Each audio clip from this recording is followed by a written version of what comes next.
Alors, suite à un problème de passage de vitesse, je vais devoir démonter le pont et la boîte de vitesse. Donc pour faire ça sur un Stop 5000M, il faut commencer par déposer le moteur. Pour déposer le moteur, on doit enlever les accessoires. Donc ici, le petit circlips et la coupelle qui vont permettre d'accéder ici au câble d'accélérateur. Donc ce câble d'accélérateur avec sa butée au bout, le cerclable qui est au bout, on va pouvoir ici maintenant le déclipser. Une fois qu'il est déclipsé, on peut dévisser la vis de réglage de tension qui est au-dessus ici. Une fois qu'elle sera complètement dévissée, on peut enlever l'autre partie. Voilà, alors là, je le cale quelque part pour pas qu'il me gêne. Ensuite, il va falloir enlever l'arrivée d'essence. Alors, moi, je préfère l'enlever côté filtre à air sur le carbu directement. Donc, j'enlève le filtre à air avec voilà, juste le papillon à tourner. Et puis, on a juste à déclipser comme ça. Alors, ça dépend, il y a peut-être un collier, mais enfin voilà, l'arrivée d'essence. Ensuite, on a la mise à la masse donc, qui sert de sécurité pour couper le moteur. C'est le bouton qui est sur la poignée.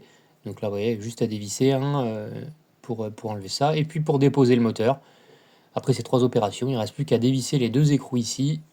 Et ça va nous permettre d'enlever le moteur. Donc j'en profite ici pour faire un petit check-up sur l'embrayage.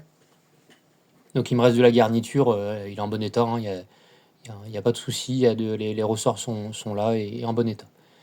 Donc maintenant, on peut démonter la partie, voilà, le couvercle du pont. Donc on a deux vis en haut pour le support du réservoir et 5 vis ici qui vont permettre de déposer le pont. Donc avant de passer au démontage, j'ai regardé un petit peu là et on voit un des axes, donc ça c'est l'arbre secondaire, on voit qu'il nage complètement. Donc là, il n'y a aucun doute, il y a un roulement qui est explosé, hein, qu'on va voir, mais il y a quand même peu de chances que ce soit pas le cas. Donc là, il manque le roulement. L'arbre a tourné dans le logement sans le roulement. Il a carrément usiné le carter. Donc là, le carter est mort, hein. Ça, c'est à jeter. Et puis l'arbre, il a tourné sans roulement. Alors pas longtemps, mais il a quand même dû tourner sans roulement un moment. Donc ça veut dire qu'il a perdu de la matière. Si je le remets sur un carter neuf, enfin je vais trouver ça d'occasion, je pense, ça va quand même avoir du jeu. Donc c'est pas la peine, je vais le changer aussi. Donc là, j'en profite pour jeter un coup d'œil rapide sur le fonctionnement. Donc en bas à droite, on a là ce que je suis en train de tourner, c'est l'arbre qui traverse, qui va jusqu'à la roue dentée. Alors ici, eh ben, on voit l'état dans lequel est le carter. Alors je sais pas ce qui s'est passé. Alors il y a déjà ça manquait d'huile, hein, mais alors là je sais pas ce qui s'est passé pour que c'est cette couleur. Mais c'est franchement pas propre. Et puis il est bien abîmé. Donc ici pour enlever le pignon secondaire, bah, c'est pas compliqué, il suffit de tirer dessus. On le fait tourner un peu pour libérer, pour aider un peu, mais voilà, ça vient assez facilement. Alors là, les dents sont vraiment très abîmées. Et en plus, l'arbre, on voit à gauche, hein, il est bien usiné, donc ça, c'est à jeter. Donc on a ensuite l'arbre qui est au-dessus, là, qui permet le passage en petite ou en lente vitesse, qui est pris par le petit levier qui est là.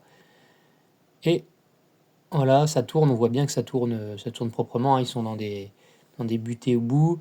Ici, on a l'arbre donc, qui entraîne les roues. C'est pour ça que j'ai du mal à le tourner. Donc si on veut le faire tourner, il faut déclaboter les roues, hein. Donc là, je déclabote les roues. Et là, je vais pouvoir le tourner beaucoup plus facilement, voilà. Donc on voit qu'il a entraîné sans problème, hein.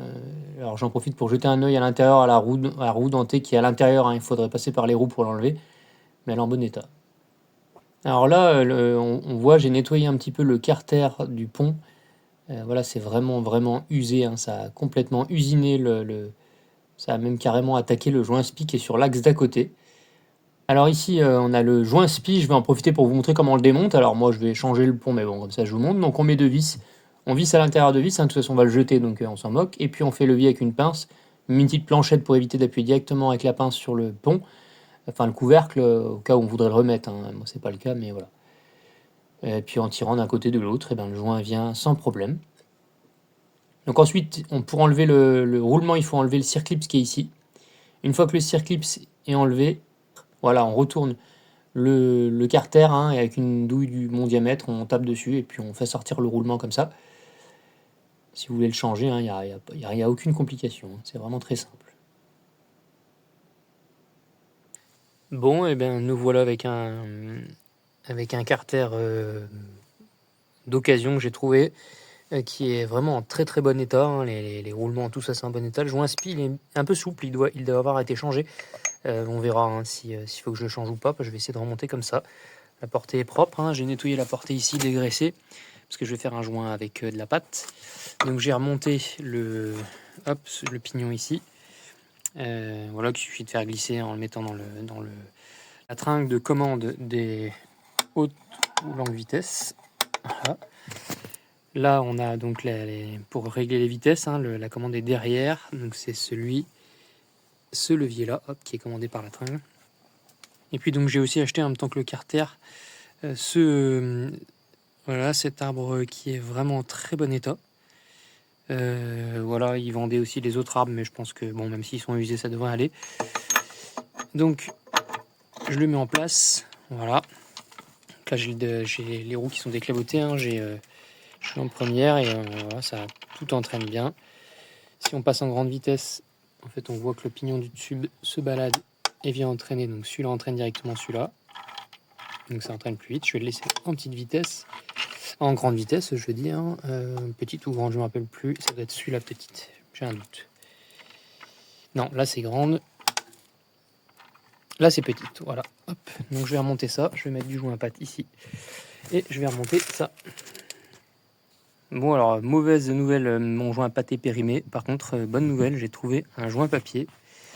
Et le joint papier, je pense qu'à 2 mm près, il fait la cote. Donc je vais faire un dessin, enfin sur celui-ci, une découpe propre sur un morceau de carton pour tester. Une fois que c'est bon, je le reporte sur le joint papier.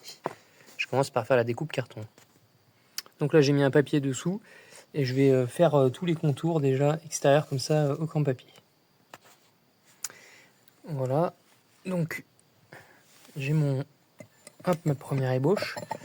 Ce que je vais faire maintenant, c'est que je vais enlever, donc je vais mesurer l'épaisseur qui manque ici, et puis je vais repérer les vis. Donc en fait je vais faire mieux que ça, je vais le remettre dessus, et puis je vais avec des boulons là, faire les empreintes. Ils sont bien gras, ça devrait marcher, on va essayer. Voilà, je l'ai remis dessus, je prends un boulon bien gras, hop, je le mets là, je tourne un peu, on va faire ça pour les 4. Et ça devrait nous marquer les emplacements, je pense que ça devrait pas mal marcher. Il y en a 5. Suspense. Impeccable. Donc voilà mon gabarit en papier. J'ai fait une découpe pour que quand on le passe ici, ça passe dans les axes. Donc ça tombe bien en face. En appuyant sur le bord comme ça, on voit, ça marque le papier. Donc je vais faire ça tout le tour. Voilà, ça a pas mal marché. Maintenant je vais faire la découpe. Et voilà le joint découpé. Donc maintenant je vais reporter ça sur le vrai joint à papier, hein, parce que là c'est une simple feuille. Et je vais pouvoir le mettre en place. Alors niveau dimension, on peut dire que j'ai de la chance, hein. Il reste 2 mm en bas, 2 mm en haut.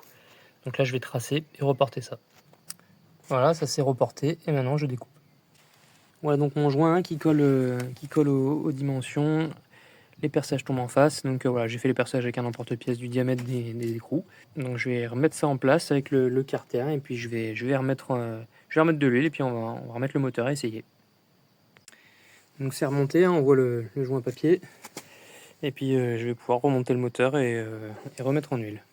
Donc le moteur, hein, il suffit juste il y a un quart de tour, hein, les crochets sont ici. Et donc on peut le clipser dessus, hein, c'est vraiment très simple. Donc pour la vidange, j'utilise de l'huile 80W90 API GL4, donc adaptée au bronze. Hop, je prends avec une seringue. Hop, je me mets dedans. Et je remplis jusqu'à ce que ça arrive à ras ici. Là, j'ai fait le plein d'huile, on voit qu'elle arrive à fleur du filet, hein. Si j'en mets plus, ça déborde, donc là, ça suffit. Donc bon, faites pas comme moi, changez le joint. Là, hop, je remets ça. Et puis on va pouvoir faire un test.